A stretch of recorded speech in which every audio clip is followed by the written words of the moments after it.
Vamos a reanudar la sesión de esta mañana y vamos a hacerlo con uno de los temas importantes de las jornadas y de los más desconocidos. Yo creo que el contexto internacional de la República es uno de los temas que, reconociendo todo el mundo que es un tema, que fue un tema decisivo, que fue un tema importante, ha acabado en muchos casos por convertirse casi en un tópico.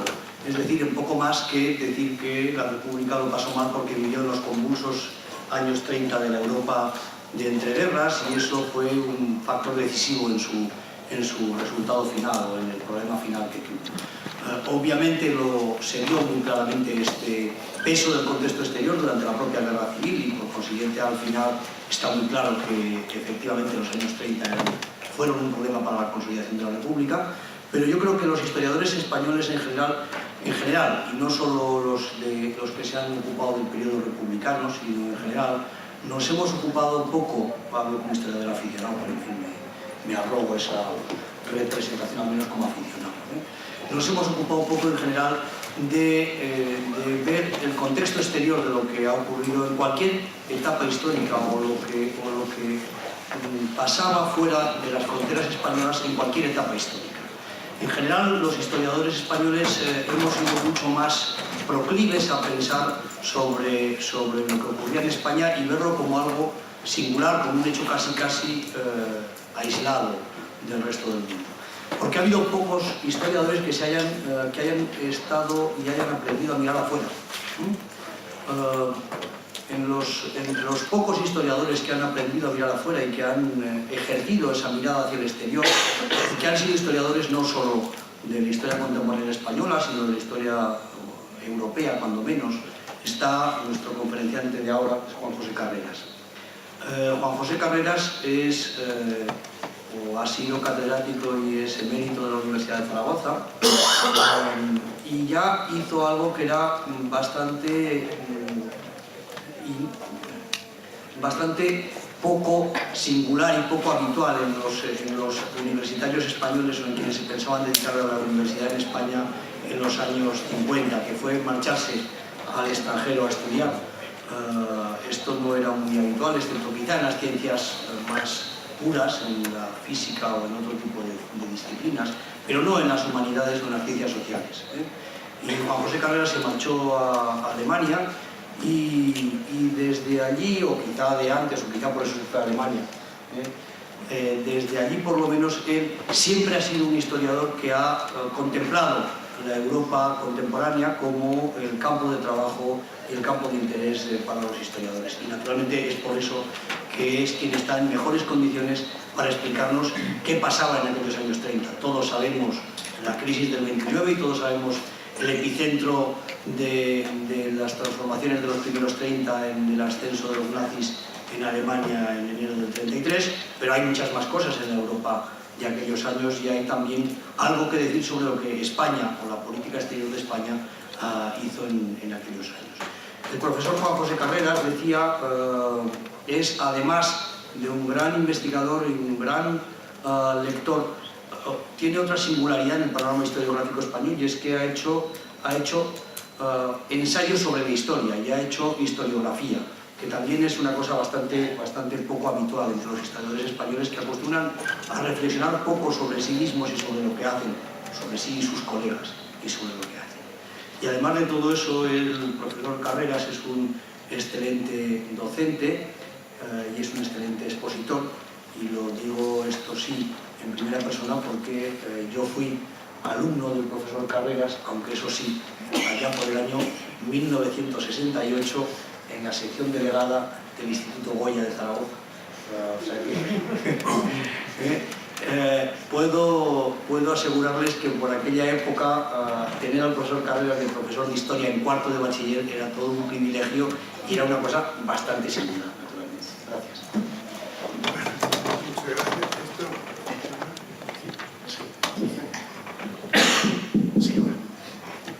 Realmente no me esperaba yo encontrarme aquí un alumno del Goya de Zaragoza cuando yo a la vuelta a Alemania, después de 8 años fuera, estuve de catedrático de instituto 2 años, teniendo como ayudante de campo a Carlos Forcadell, entonces acababa de licenciar. y no esperaba encontrar. Por otra parte, este encuentro es un encuentro inesperado, y me alegra mucho. Por otro lado también, el venir aquí a la Facultad de Económicas para mí también es una situación muy... me rejuvenece, porque a fin de cuentas yo, pues en época inicial de esta facultad, me ocupé de la historia económica, no porque yo supiese historia económica, sino porque era el que estaba más a mano para evitar males mayores, que otras personas. Y entonces vine aquí, lo que pasa es que rápidamente me rodeé de gente perfectamente capaz en historia económica, que fue la que me ayudó, y entre ellos pues el maestro Clemente, y Carlos Forcal también, y Germán. Por lo tanto, estoy entre amigos y entre antiguos compañeros y compañeros actuales. Ahora, lo que no me figuraba era que iba a encontrar un antiguo alumno de bachillerato que había pasado por mis manos. Esto ya me rejuvenece y me hace más viejo al mismo tiempo. Bien, bueno, naturalmente quiero agradecer a la Fundación de Investigaciones Marxistas, Radio del Corral, que me hayan invitado a impartir esta conferencia, o esta charla, mejor que conferencia. Bien, yo creo que he sabido, es casi, digamos, un tópico, la importancia que tuvo el contexto europeo, sobre todo en los episodios finales de la Segunda República, los que llevan directamente ya a la guerra civil, ¿no? Hasta el punto, ¿se oye bien? ¿Sí? Hasta el punto que hay gente, hay investigadores que sostienen que fue el contexto internacional el que permitió que un golpe de Estado fracasado se transformase en una guerra civil de 3 años. Bien, en la época anterior a la guerra civil, los 2 bienios, sin embargo, evidentemente el contexto no tiene este papel tan decisivo como en julio del 36, ¿no? Pero evidentemente el concepto pesa, la presión del contexto pesa sobre la misma república, lo cual no quiere decir naturalmente que todo se puede explicar por el contexto, pero evidentemente lo que se puede explicar en la evolución política interior, para ser comprendido en su justa medida, necesita tener siempre, hacer referencia al contexto. Bien, y vamos a empezar directamente ya con una exposición que va a empezar por decir así, el comienzo de la República, la Segunda República, y va a concluir precisamente en vísperas de la Guerra Civil. O sea, la época en la cual el contexto europeo, el marco europeo, si queréis, actúa de diversas maneras. Bien, la puesta de largo de la República, por decirlo así, su presentación a la sociedad europea, se verifica en septiembre del año 31, cuando todavía está en discusión la Constitución, en la sesión que se celebra en septiembre del 31 de la Sociedad de Naciones. La Sociedad de Naciones se reúne en septiembre del 31 en un ambiente deprimente e incierto. Decía Walter, Walter era un funcionario de la Sociedad de Naciones que después, con los años, se transformó en cronista, escribió una historia de la Sociedad de Naciones que todavía hoy, a pesar de los años transcurridos, tiene interés, sobre todo para estudiar estas cosas, para estudiar un poco los sentimientos y el ambiente interno de la propia sociedad. Bueno, pues cuando la República se presenta a Europa, en el Ginebra del 31 de septiembre, el ambiente es deprimente e incierto. Ahora, ¿por qué el ambiente es deprimente e incierto en septiembre del 31? En este año se tenía la sensación de que se estaba dando espalda a una época que hasta cierto punto había sido caracterizada por una prosperidad económica relativa, por lo menos, los felices 20, y al mismo tiempo por una extensión política, una aproximación incluso entre los viejos enemigos, Alemania y Francia, que había llevado, sobre todo en el año 25, al Tratado de Locarno, que prácticamente, como decía en inglés, con mucha gracia, significaba la disolución psicológica de Versalles, en el sentido que Alemania era aceptada ya como una parte más, una relación contractual con Bélgica y con Francia para garantizar las fronteras, estabilizar las fronteras entre los 3 países. Y más tarde, en el 26, esta disolución psicológica de Versalles se acentuaba con la entrada de Alemania en la Sociedad de Naciones. Y por último, en el 28, se firmaba el famoso Pacto Kellogg-Briand, que significaba sencillamente la puesta fuera de la ley de la guerra como instrumento de relaciones internacionales. Bueno, pues esta época hasta cierto punto comienza, o todo parece que empieza a cambiar a partir del año 31. Como todos sabemos, el 25 de octubre del 29 había sido el famoso Viernes Negro, donde se produce el crash de la bolsa en Norteamérica y ahí estas financieros se tiran desde las ventanas, costumbre que han ejercido por completo. Entonces va mal, se va a ganar así, la gente se pegaba un tiro si los negocios iban mal y se sentía responsable, se había perdido su propio dinero y el de los demás. Ahora estas costumbres se han perdido. Bien, había sido una gran conmoción, pero hay que darse cuenta que hasta el 31 esto se nota como algo lejano, algo lejano. O sea, Le Figaro, por ejemplo, en la prensa económica francesa, pues considera que la crisis económica americana es más que nada una maniobra de saneamiento de la propia economía norteamericana, de la economía financiera. Y yo me hicieron una sorpresa, por ejemplo, cuando un día ojeando la Internazionale, o sea, la publicación en alemán, que era la lengua franca de la Tercera Internacional, ¿no? Y cuando en la publicación internacional se habla de la crisis del 29, se dice que esta es la ofensiva mundial del gran capital.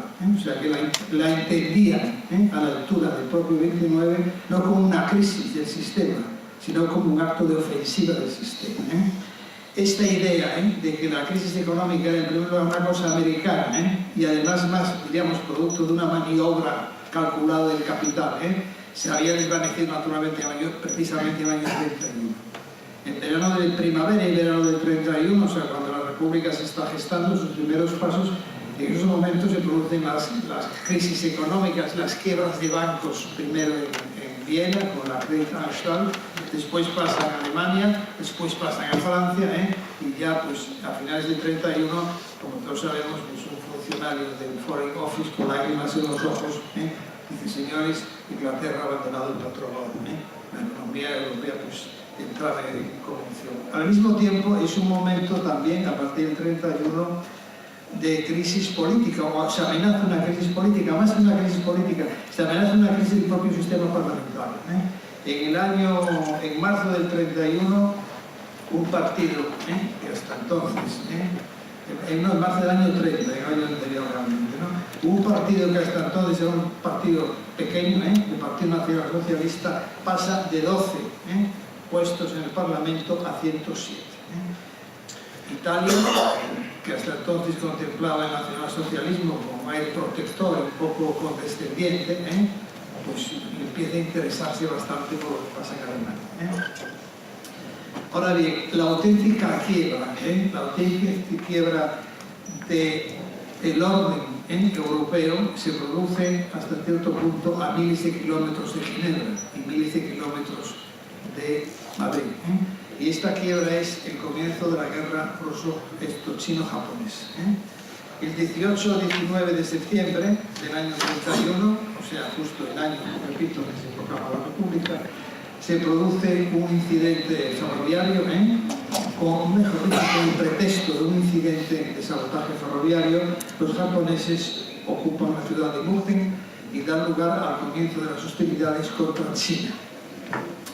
Bien, el ataque de los japoneses a China suponía una doble violación de dos tipos de compromisos internacionales. El primero, el entero articulado de la Sociedad de Naciones. Japón era miembro de la Sociedad de Naciones y atacaba abiertamente a un vecino suyo. Y en segundo lugar, no hace falta decirlo, suponía también la violación del Pacto Kellogg, que desterraba o debía desterrar la guerra como instrumento en las relaciones internacionales. Bueno, pues en este paisaje ensombrecido del año de septiembre del año 31, la República, la PUBE de República, la recién nacida República Española, se presentaba como una especie, diríamos, de rayo de luz. Es casi normal en la prensa, en los reportajes anuales del año 31, señalaban como una especie de momento de luz y de esperanza en la aparición de la República en la arena europea. La República, en un momento en el cual estaba entrando en crisis, o comenzaba a entrar en crisis, todavía no se sabía lo que iba a pasar, en la crisis del sistema internacional, con las hostilidades entre China y Japón, en este momento se presenta con un compromiso activo anclado en la propia Constitución de defensa de la paz y del orden internacional. Por primera vez, decía uno de los especialistas de derecho constitucional en la época de entreguerras, por primera vez un Estado europeo incorpora al derecho positivo el cuerpo doctrinal de la Sociedad de Naciones y del Pacto G2. No hace falta más que abrir la Constitución de la República. Si la abrís, os encontráis con el artículo 6, en la primera parte, las disposiciones generales, donde dice España renuncia a la guerra como instrumento de política nacional. Esto era el Pacto G2, asumido no como un compromiso, diríamos, adicional a la Constitución, sino encastrado, incluido en la propia Constitución. Y en el artículo 7, el Estado español acatará las normas universales del derecho internacional, incorporándolas a su derecho positivo. Y a continuación, naturalmente, en los artículos siguientes se explicita meticulosamente y con toda clase de concreción los compromisos que España asume por la interpretación recta del articulado de la Sociedad de Naciones. Bien, por lo tanto, la República, hasta cierto punto, pisaba la escena europea en un momento o al tiempo en que se producía el primer atentado, digamos, grave a los principios de derecho internacional que ella estaba incluyendo en el texto de su propia Constitución. Claro está, en septiembre del 31 nadie podía saber que lo que estaba sucediendo en el Extremo Oriente era solo el principio. Nadie podía saber que hasta cierto punto, en el curso de los 5 años siguientes, los ataques al orden internacional se iban a reproducir con una plantilla bastante parecida a lo que había pasado en el conflicto chino-japonés. Unos ataques en los cuales los agresores primero ignorarían el articulado de la Sociedad de Naciones que habían firmado, que se habían comprometido a aceptar. Sobre todo el artículo 10, que se refería a la integridad territorial. Y que en segundo lugar, y a continuación, la Sociedad de Naciones se mostraría sistemáticamente incapaz de aplicar el artículo 16 en su propio estatuto. Aquí el famoso artículo 16, en la cual la Sociedad de Naciones comienza diciendo: si un miembro de la sociedad recurriese a la guerra para enfrentarse con otro miembro, y a continuación venía una serie de estipulaciones. Primero se le advertirá, después habrá un comité de arbitraje y si no, se aplicarán los medios necesarios para evitar que la agresión cese. Bueno, pues este ritual de ataque ignorando el artículo 10 y de incapacidad de las Naciones para hacer frente se da con China y Japón, se dará después con Alemania y se dará después con Italia. Y al final incluso se dará con España.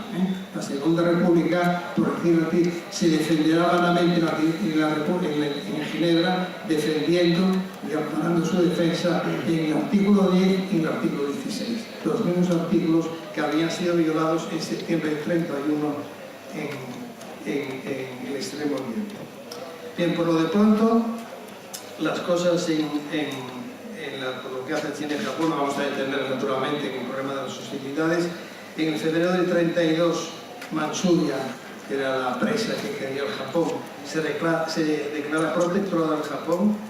El 4 de septiembre se produce el famoso informe Lighton, en el cual el representante inglés llega a la solución siguiente: la Sociedad de Naciones reconoce la soberanía de China sobre Manchukuo, pero considera que debe gozar de una autonomía sometida al control del Japón. Y además se reconoce explícitamente los intereses y los derechos del Japón sobre Manchuria. Por lo tanto, era una cesión plena, una cesión total. Frente a la agresión, un poco el mecanismo que se va a reproducir sucesivamente con distintas argumentaciones, pero en el fondo aceptando siempre la rentabilidad de la agresión, respetando en cierto punto la rentabilidad de la agresión. Bien, ¿por qué tiene importancia este acontecimiento? No solamente como premonición de cosas que nadie entonces podía pensar que iban a pasar.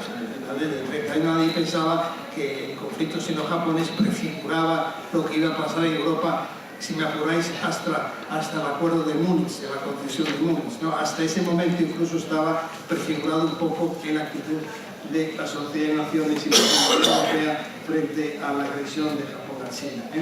Es que además, técnicamente incluso, el conflicto sino-japonés prefigura también la política de apaciguamiento, que va a ser característica de Europa frente a las dictaduras fascistas y que va a ser contribuir, entre otras cosas, a producir fenómenos tan aberrantes como la no intervención en la Guerra Civil Española, poner en paridad a los sublevados y al gobierno legítimo de la República. Bueno, pues la política de apaciguamiento comienza técnicamente ya en la política inglesa frente a la agresión japonesa.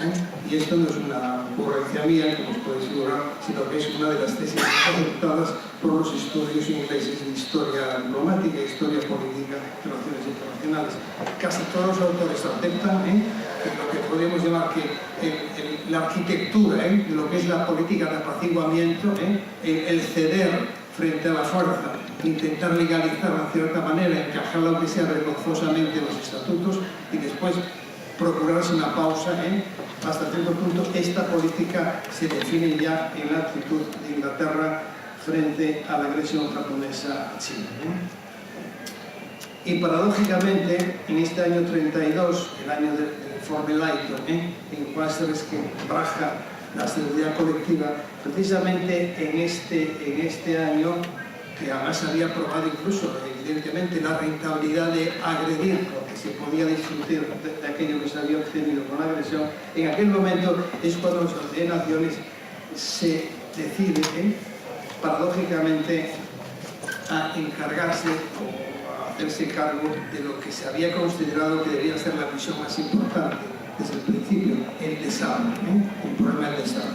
La Sociedad de Naciones, como todos sabemos, había nacido a raíz de la conmoción que supuso las conciencias políticas, incluso las propias conciencias secas de las sociedades europeas, y el instrumento por el cual se pensaba garantizar la paz no era solamente la concordia y la regulación internacional, sino el desarme, el que las naciones hasta cierto punto dejasen de agredirse porque las armas no existiesen en cantidad muy limitada. Digo yo paradójicamente, si yo fuese chino diría cínicamente, porque realmente esta prisa por entrar en el desarme prácticamente va acompañada de la negación de las evidencias. Es un fenómeno que hoy estamos muy acostumbrados, que haya guerras que no dicen su nombre, que haya métodos de represión que tampoco se confiesen como lo que son. Bueno, pues esto hasta cierto punto ya había empezado también con la guerra chino-japonesa. Igual que la próxima intervención se basa en una serie de negaciones de la realidad, la realidad, como hemos dicho tantas veces, que se sabe de parar sublevados y gobiernos. Pues voy a leer sencillamente para que veáis un poco que en España esto se ve. Sirval, un cronista de las Cortes Constituyentes españoles, que fue más tarde víctima de la represión asturiana en octubre del 34, habla de la guerra ruso-japonesa y dice: mientras los señores diputados oyen hablar al señor Azaña de las reformas militares, un cañonero japonés bombardea Nankín. Refieren a los periódicos. La gente de la ciudad huye presa de pavor en todas direcciones. Al par que caen numerosos chinitos despanzurrados. Shanghái arde. En Manchuria 3.000 soldados atacan la estación de Chungju. Pero no se alarmen ustedes, dice Sirval. Esto no significa que haya guerra. Con toda urgencia lo desmienten desde Londres, desde Washington, desde París. Se matan, pero sin guerra. Por lo visto están ensayando, dice Sirval. Y así sucesivamente. Desde hace tiempo el derecho y la civilización se reúnen en Ginebra para convenir cuántos fusiles le tocan a cada uno. No han tenido tiempo de ponerse de acuerdo. Entonces los chinos no se dan cuenta que la guerra ya ha terminado, ya no hay guerras, pero se están contando los fusiles para que haya todavía menos guerras. Y mientras tanto se matan unos a otros. Bueno, pues esta especie de negación, este cinismo frente a las evidencias, que hasta cierto punto es un marco que permite, con otras cosas, interpretar muchas de las cosas que le pasaron después a la República. Bien, aquí no me interesa exponer la diplomacia propiamente de la República Española, sino más bien el marco que ejerce presión sobre la República. De todas maneras, en fin, podría añadir o decir sencillamente para situar un poco las cosas, que ya en este primer episodio de la guerra china-japonesa, España actuó de manera muy destacada, incluso a veces excesivamente destacada. Es un papel que desempeña en Ginebra Salvador de Madariaga, el cual llegó a ser, muchos quizás sepan, a ser bautizado Don Quijote de la Manchuria. Se decía que ponía por encima de los intereses españoles los propios intereses de la justicia europea, en el caso de Manchuria. Y ahora, Madariaga tuvo una cosa que en este sentido fue clarividente. Madariaga se negó siempre, aparte de sus excesos y sus disparates de ofrecer la flota española para aislar a Japón. Aparte, es una megalomanía, ¿no? Aparte de eso, para mí tuvo una discusión que desde el primer momento dijo que el problema de China-Japón no era un problema entre dos países. El problema era el Japón contra la sociedad de naciones. O sea, Salvador de Madariaga se negó siempre a considerar que el problema entre chinos y japoneses era un problema de vecindad, que se podía resolver con... No, el problema era que Japón, al atacar a China, había faltado la sociedad de naciones. Por lo tanto, contra quien tenía que discutir el Japón no era contra la pobre China, sino contra la propia sociedad. La sociedad de naciones tenía que asumir el cargo de defender sus estatutos. Y no hay clase de decir, bueno, que se arreglen estos dos y haremos un arreglo al final, como fue el informe Light. En ese sentido, Madariaga hasta cierto punto percibió el problema, sobre todo para las pequeñas potencias, de transformar las violaciones de la Carta en conflictos entre dos potencias, olvidándose que el problema fundamental era que si se había que respetar un orden internacional, los atentados a este orden no eran contra el vecino, sino contra el sistema de todos, cosa que por lo demás estaba muy clara en los estatutos de la Sociedad de Naciones, pero que las grandes potencias no querían naturalmente interpretarse. Bien, en este año 32, cuando comienza la conferencia de Reforme, naturalmente se produce un hecho muy importante, que es la transformación de Hitler ya en una auténtica amenaza política. Hasta entonces nadie suponía aquellos saltos enormes de cada elección. En julio, en las elecciones de julio del 32, los nazis pasan de 107 a 230. Por las calles de Berlín, por la avenida de Berlín, hay desfiles de antorchas, y naturalmente la inquietud es enorme en Europa y se produce un momento de cierta labilidad en las relaciones europeas. Hay cierta inquietud general. Todos buscan aliados, no tanto pensando en una guerra que no se ve tan próxima, sino más bien que nada en los momentos de presión, en la posibilidad de políticas de presión que alterasen un poco el equilibrio, el precario europeo. Y en este marco se da la aparición o el viaje de Arriot a Madrid, Arriot, el presidente del gobierno francés, Arriot a Madrid en octubre de 32. Bien, sobre esta visita de Arriot vamos a pasar un poco a prisa, porque no hay mucho tiempo, solamente deciros dos cosas. Lo primero, esta visita en su momento fue muy criticada por las derechas españolas. Consideraban que la visita de Arriot a Madrid podía arrastrar a España a una alianza con Francia que le enfrentase con Alemania o incluso con Inglaterra. Entonces Inglaterra y Francia no estaban sencillamente de acuerdo en la conferencia de Salem, parte de los poderes. Entonces la llegada de Arriot a Madrid es interpretada un poco como el comienzo de la pérdida de la neutralidad española. El peligro de que España se viese arrastrada a compromisos, incluso a acciones contra sus propios intereses. Y por otro lado, esta visita fue más tarde mitificada por las izquierdas. Las izquierdas españolas durante mucho tiempo consideraban, desde los publicistas hasta los propios historiadores, que la visita de Riot fue la gran oportunidad perdida por la República Española. En esta interpretación, Riot habría llegado a Madrid ofreciendo una alianza frente a una Alemania en auge, y en Madrid no se habría encontrado más que con buenas palabras y prácticamente con indiferencia total. Ese sería el gran pecado de la República Exterior, de la política de la República, el haber diseñado la supuesta oferta de Riot. Si algo está claro en las investigaciones que abundan sobre la visita de Riot a Madrid, está que esta visión es perfectamente real. Riot no venía a ofrecer ninguna alianza, en absoluto, en tal caso interesarse por el apoyo de España a los puntos de vista franceses en la conferencia de desarme, y tampoco Madrid estaba dispuesta a darse. Uno de las Ángeles Ejido, que había hablado hace unos días aquí, ¿no?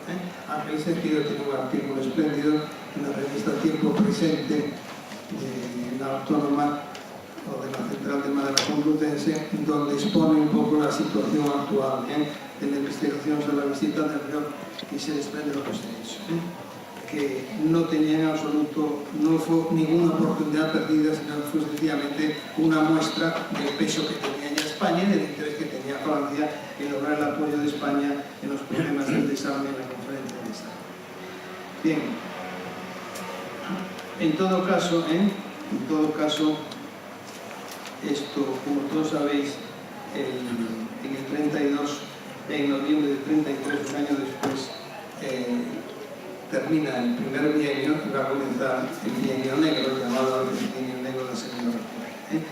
En este periodo que va del 32 al 33, hasta noviembre del 33, es la época en la cual la República, aunque estos son los asuntos nuestros, los temas que me interesa ahora, la actividad diplomática de la República es más reconocida. Si en algún momento la República Española tuvo un peso específico en las relaciones internacionales, es durante el verano del 33.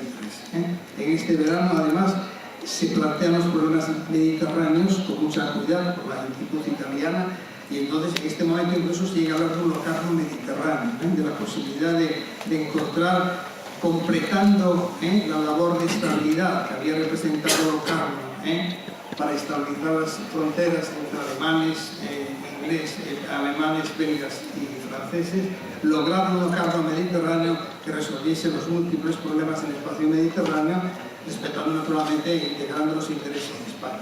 Aquí estaba Gibraltar, Tánger, Marruecos, etc. Bien, todos estos proyectos de locarno mediterráneo, todo este peso específico se pierde después de las elecciones del 33. Y claro, si pasamos a noviembre del 33, ya, considerando el tiempo que nos queda y el tiempo de que disponemos, ya nos vemos abocados a tratar octubre del 34. Octubre del 34 es diríamos, el momento en el cual se percibe más claramente la necesidad de contar con todo el contexto para explicar lo que sucedió en la península. Bien, a mí me interesa poner en claro dos cosas. En primer lugar, visto desde Europa, no se trataba de si las izquierdas en España iban a aceptar el turno del poder. No se trataba de un problema, diríamos, de régimen, de funcionamiento. Es decir, bueno, las izquierdas serán capaces de ceder el poder a las derechas. Sabéis todos que el argumento ahora típico y tradicional, los llamados revisionistas, entre comillas, o en rastardilla, letra negra, como queráis, es que la República faltó a las reglas democráticas en octubre del 34 y, de cierta manera, octubre del 34 es el principio de la guerra civil. La guerra civil empezó con octubre del 34. Es un poco el mantra que repiten desde radiofonistas hasta aficionados a esto. Bien, pues este no era el problema. El problema no era si se aceptaba o no el turno. El problema era si las derechas iban o no a transformar su victoria de noviembre del 33 en la aniquilación de la democracia como sistema parlamentario. Esto es lo capital, porque hay que darse cuenta lo siguiente. El año 23, desde el año 23 prácticamente en Europa la derecha había ganado siempre. Y hablo de la derecha reaccionaria, la derecha conservadora. O sea que la experiencia enseñaba que prácticamente el año 23 había sido la última gran conmoción revolucionaria europea, en Centro Europa, llamado octubre alemán en el 23, paralelo, simultáneo con la Putsch de Hitler también en el 23. Ya a finales de 33, Prieto había dicho, o había escrito, se equivocan quienes creen que aquí se va a dar un sometimiento tan manso como en Alemania o como en Italia. Y por su parte, las derechas no ocultaban su interés e incluso su entusiasmo por el rumbo que estaban tomando los asuntos europeos con la extensión del fascismo en Europa Central. El fascismo ya dejaba de ser un acontecimiento mediterráneo, típico de los países mediterráneos, que como decían los conservadores ingleses, por lo menos nos garantiza que en Italia los trenes lleguen puntualmente a las estaciones, y eso es bastante bien, se empiezan para el pueblo ser dictaduras educadoras para pueblos violentos, meridionales y soñadores, ya dejaba de ser eso a afincarse nada menos que en el corazón de la Europa industrial, en Alemania y en Austria. Bien, y esto había sido visto con gran entusiasmo por la derecha española. Los viajes, el entusiasmo por Hitler, era evidente, los viajes de Rolex a Alemania, a las fiestas del partido nazi reconocidos, evidentemente había una crítica, a la ideología, se estaba de acuerdo con la táctica, y por gran parte de los fines, pero naturalmente había cierto reparo en asumir la ideología, pero es una crítica en primer lugar de menor ideológica, y que incluso contemplaba que incluso los peores pecados de los nazis no dejaba de tener como contrapartida las virtudes, por ejemplo el racismo. El debate en la Asociación Católica Nacional de Propagandistas, el debate decía con toda claridad: el racismo puede apuntarse el gran esfuerzo y la magnífica consecución de haber barrido al comunismo y a los sindicatos socialistas. O sea que bien, el racismo a fin de cuentas estaba bien, había limpiado Austria, Alemania y después a Austria del comunismo y de sindicatos socialistas,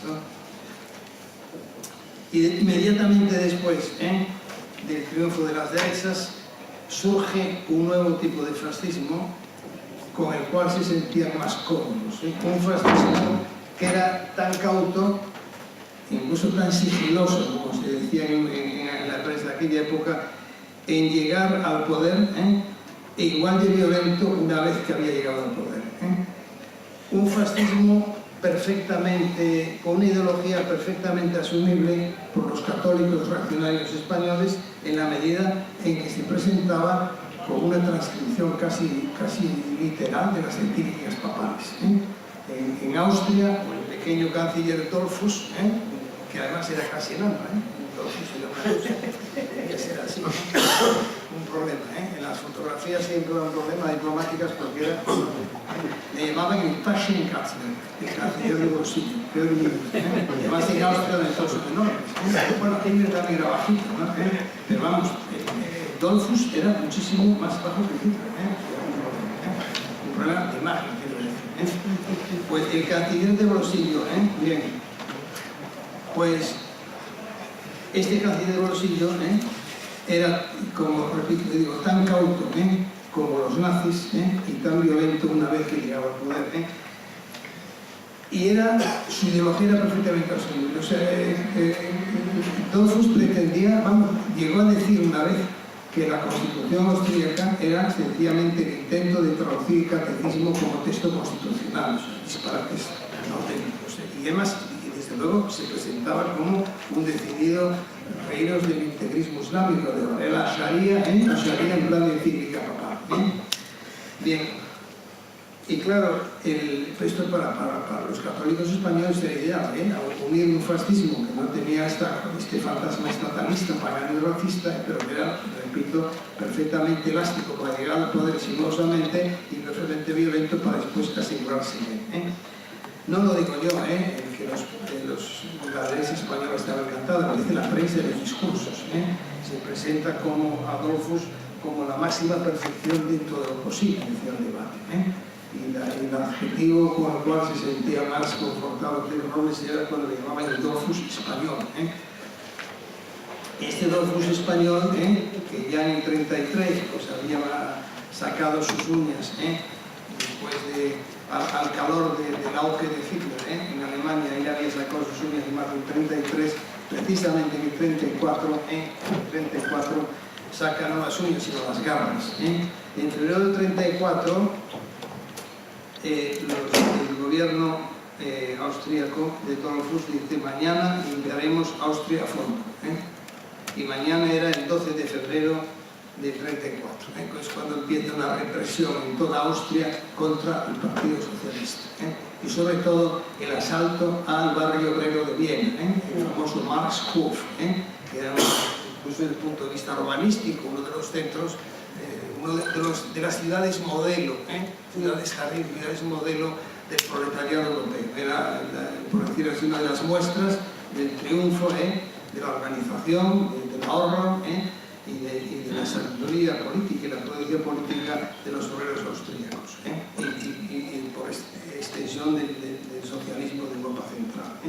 Bueno, pues este Marxhof y todos los múltiples locales, casas del pueblo austríacas, son bombardeadas. En el caso de Marxhof fueron 5 días de bombardeo con artillería. Y además la represión fue brutal. Incluso se llegaban a llevar gente en camilla, herida, para ser ahorcada, porque el sistema fue ahorcado. Como eran civiles, se consideraban sublevados y fueron ahorcados. El febrero de 34 de Austria, Dollfuss actuó con mucha astucia política porque lo hizo casi coincidir a los pocos días de las jornadas de febrero en París. Como todos sabéis, en París en febrero se produce un ataque de las Croix de Feu, las luces de fuego, el coronel de Rock y una serie de ligas reaccionarias, fascistas, protofascistas, conservadoras, monárquicas, que intentan asaltar el Parlamento. El gobierno se encuentra con una policía que no es muy segura, o el ejército que es tampoco indeciso, que no es muy fiable, nadie dimite, en fin, se produce una crisis que evidentemente no llega al fascismo, pero en un momento mucha gente creyó que Francia estaba abocada también al fascismo, que Francia iniciaba el camino que ya había avanzado bastante Alemania y que estaba comenzando Austria. Bueno, pues precisamente en este momento en que Francia, que podía moderar hasta cierto punto la actividad de Dollfuss, porque Francia, no hay que olvidar, era un aliado de Austria frente al expansionista potencial de Alemania, en este momento que se producen las revueltas en Francia, que la República Francesa está debilitada, es el momento en el cual Dollfuss se siente ya más libre y se produce la famosa represión del socialismo cruel, los días de bombardeo. Bien, el entusiasmo de la derecha española por lo que sucede en Viena es inenarrable. Así es lo que hay que hacer. El debate, la Asociación Católica Nacional de Propagandistas dice con toda claridad la lección de Viena. La lección era que así había que actuar. Que los socialistas, los comunistas, etc., la solución era el bombardeo y que el gobierno tenía que ser un gobierno enérgico y hasta cierto punto pasar por encima del Parlamento. Naturalmente, la lección de Viena se veía de otra manera desde la izquierda. A la altura del 34 se concebía, se decía que los alemanes no habían hecho nada, veremos ahora esta cuestión, se habían dejado, les habían entregado casi pasivamente a Hitler, los austríacos por lo menos habían resistido, aunque habían esperado demasiado tiempo, y entonces viene el famoso eslogan de los sublevados de Asturias, de los revolucionarios: antes Viena que Berlín. O sea, antes seguimos el ejemplo de Viena y atacamos los primeros, o nos defendemos en el posible ataque, que nos sometemos o nos entregamos a la represión fascista. Bien, el eco de los acontecimientos de Austria en España es enorme, no solamente ya pensando directamente en octubre, sino desde el primer momento. O sea, el bombardeo de Viena es el 12 y 16, es el 12, ¿no? Bueno, pues el 20, o sea, 10 días después aproximadamente, ya en Madrid se producen ya encuestas y recogida de fondos de dinero para apoyar a los obreros austríacos. Se piensa un poco en traer hijos de los reprimidos a Madrid. El sindicato de la construcción, me parece, cede una parte proporcional de su salario, los obreros, para apoyar a los obreros austríacos. Empiezan a publicarse las primeras historias en fechas ya muy tempranas, escritas por socialistas austríacos de la represión. Estas imágenes de los ahorcados, de los revolucionarios ahorcados directamente a partir de la camilla, es una cosa que se reproduce en la prensa obrera, incluso en la prensa más seria como la Libertad, ciertamente. Por lo tanto, el eco de lo que sucede en Viena es enorme, tanto entre los obreros de la izquierda, por decirlo así, como entre la derecha, la extrema derecha o la derecha reaccionaria. Bueno, naturalmente el problema no es si Robles era o no fascista en realidad, el problema es de sabio de qué es fascismo, si propio Dollfuss era o no fascista, si era autoritario. El problema es sencillamente si en el ambiente y con las experiencias europeas del momento estaba justificada la percepción de las izquierdas, y estaba justificada también la confianza en sí mismo de las derechas. El problema era hasta cierto punto un problema, apurando un poco la imagen, casi de estados de ánimo. En esta situación, con lo que había pasado en Europa, con las experiencias sociales, incluso de grupos culturales, estaba justificado la alarma de la izquierda y se encontraba razón hasta cierto punto, y parece que realmente sí estaba justificado, tanto una cosa como otra, en cierta manera. Un autor inglés, hablando de estos años, desde el 30, no ha sido traducido hace poco al castellano, habla de la política de retirada de las izquierdas europeas del año 30. Quizá pueda llamarse así, bautizarse así el periodo que va hasta el 38, quizá. Pero yo creo que la gran novedad de los 30 es, en primer lugar, la conquista de Europa Central por el fascismo. Eso es lo decisivo. O sea, el fascismo ya rompe su marco mediterráneo, deja de ser, como decíamos antes, cosa de italianos y de países que son incapaces de respetar los horarios ferroviarios, y se transforma ya en algo que muerde uno de los países y una de las economías más desarrolladas de Europa.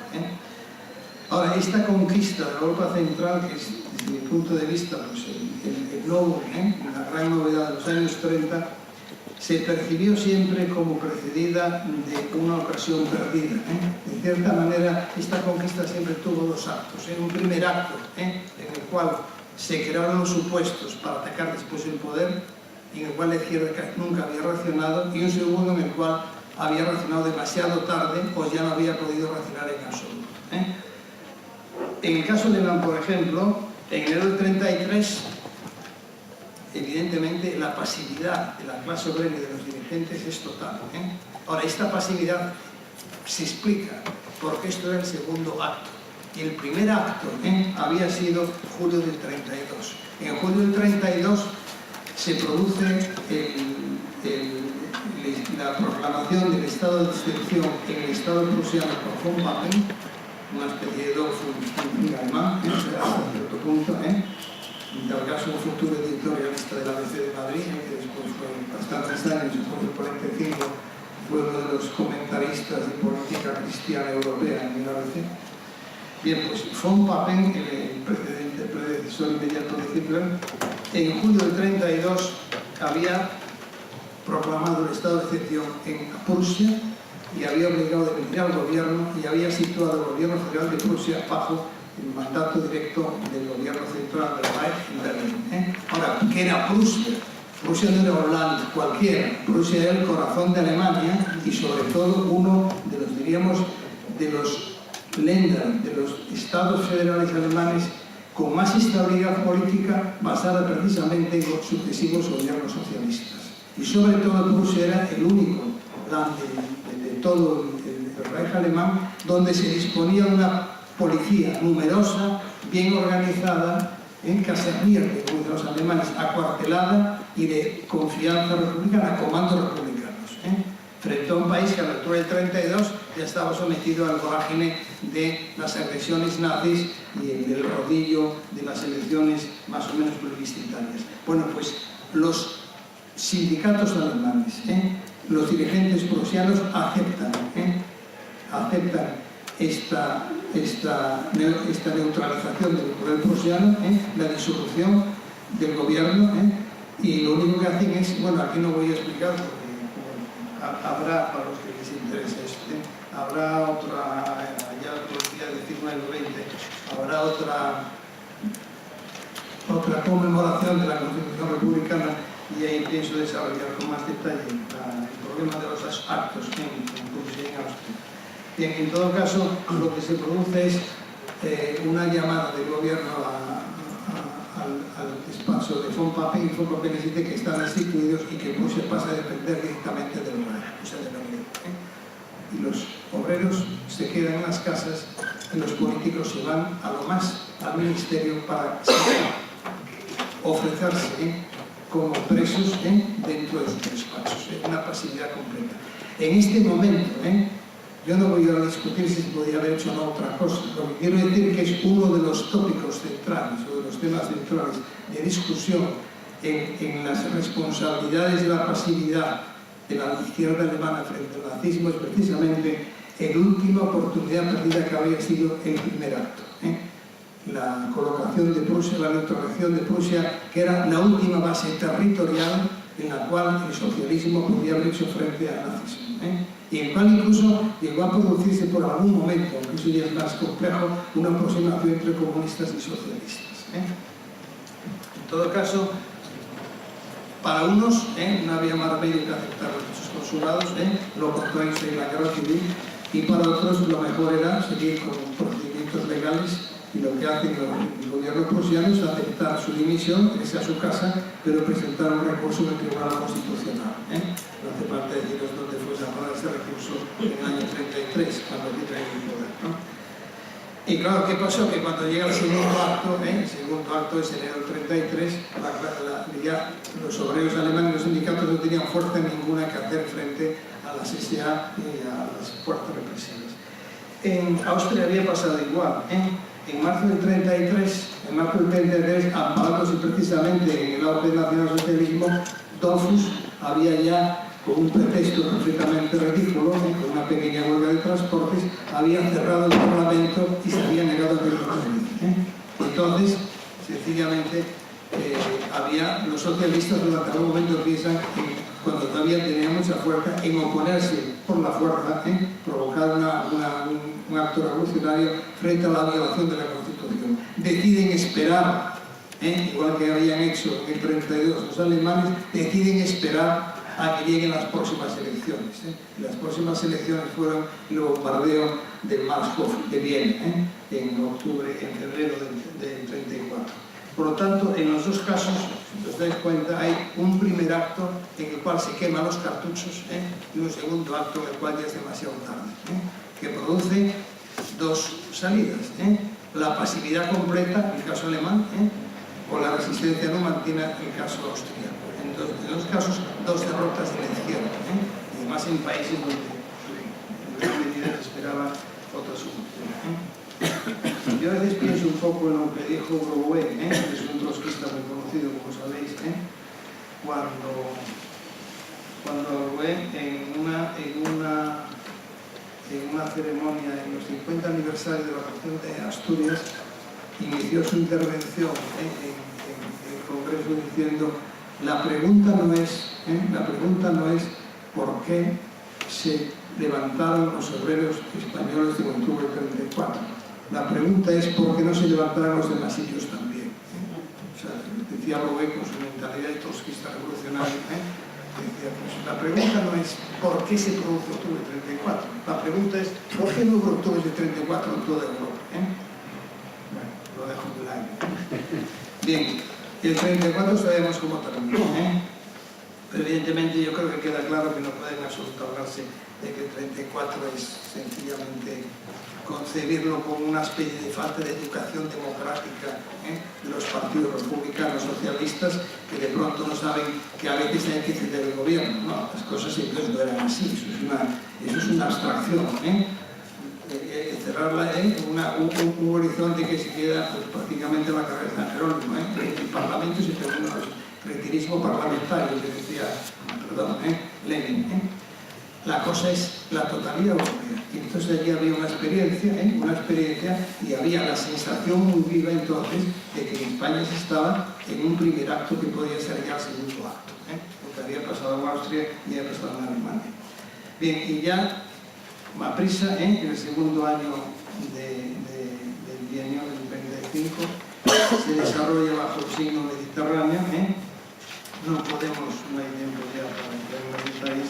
Lo único naturalmente que en octubre del 35 se reproduce otra vez el proceso de la guerra chino-japonesa, Italia invade Abisinia. Italia invade Abisinia y otra vez hay pues, el problema de los artículos, la violación del Estatuto de la Sociedad de Naciones, el problema de las acciones, con el agravante de que esta vez la debilidad y las dudas de la Sociedad de Naciones producen la aproximación entre Italia y Hitler, o sea, de las potencias fascistas que hasta entonces habían estado muy lejos de estar próximos o muy cerca. En el 36, un mes después del Frente Popular, en España se produce el fin de Locarno. O sea, Hitler denuncia el Tratado de Locarno y ocupa la Renania.